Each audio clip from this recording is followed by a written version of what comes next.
Hello there, I am Miss Tola. I'm here to teach you something new and interesting in mathematics. Welcome to the world of numbers, shapes, and all the beautiful things that you can find in the exciting world of mathematics. In this lesson, we will learn about angles. The word angle is very common these days, and I'm almost certain you've heard it somewhere or from someone.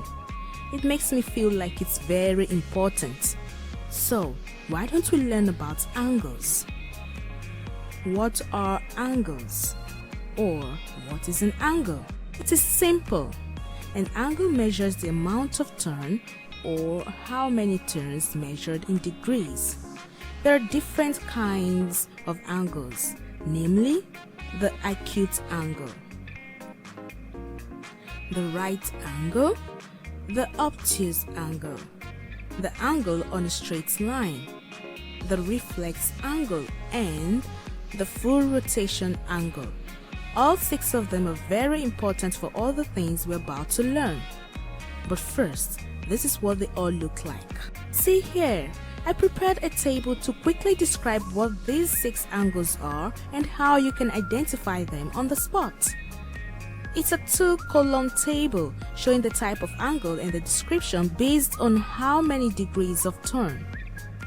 Let me mention here that for the very first angle in the table, acute, a very easy way to remember it is this. The letter A has an acute angle. That was a fun fact, right?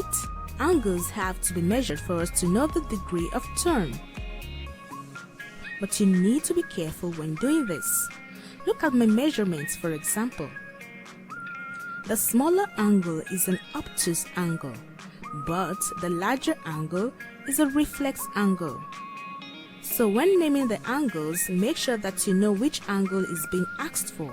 When measuring from a line, remember these points.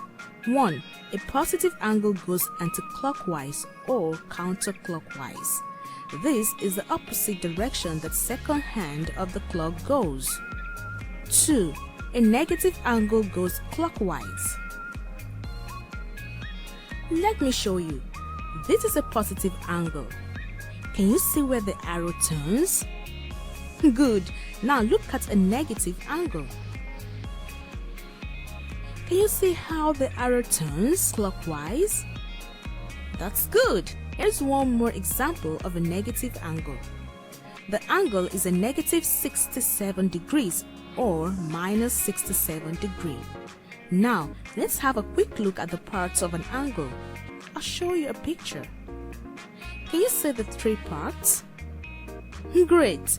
They are the vertex, which is the pointy edge or corner point of the angle, the arm or arms, which are 2 straight sides, and the angle itself, which is the amount of turn between each arm. How interesting! There is more to know about angles, but we have to look at them in the next lesson. What an interesting time on the lesson, right? Now, let us remind ourselves about some of the things we have learned. A. An angle measures the amount of turn or how many turns measured in degrees. B. The different types of angles, namely acute, right, obtuse, straight line, reflex, and full rotation angles. C. The acute angle is less than 90 degrees. D. The right angle is exactly 90 degrees. E.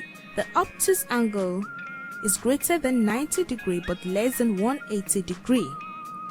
F. The straight line angle is exactly 180 degrees. G. The reflex angle is greater than 180 degrees. H. The full rotation angle is exactly 360 degrees. I. A positive angle goes anti-clockwise. J. A negative angle goes clockwise. K. An angle has 3 parts called the vertex, the arm, and the angle itself. Great! Before we finish off here, let me ask you a few questions. This will help me know how well you got on in the lesson. Are you ready? Alright. 1. What angle is greater than 90 degrees but less than 180 degrees? That's great. The obtuse angle is greater than 90 degrees but less than 180 degrees. 2. What kind of angle goes anti-clockwise? That's excellent. A positive angle goes anti-clockwise. 3. What angle measures exactly 360 degrees? You're absolutely correct. Full rotation angle is exactly 360 degrees. I hope you learned new things in the lesson. I learned new things too. I'll see you in the next lesson. Bye.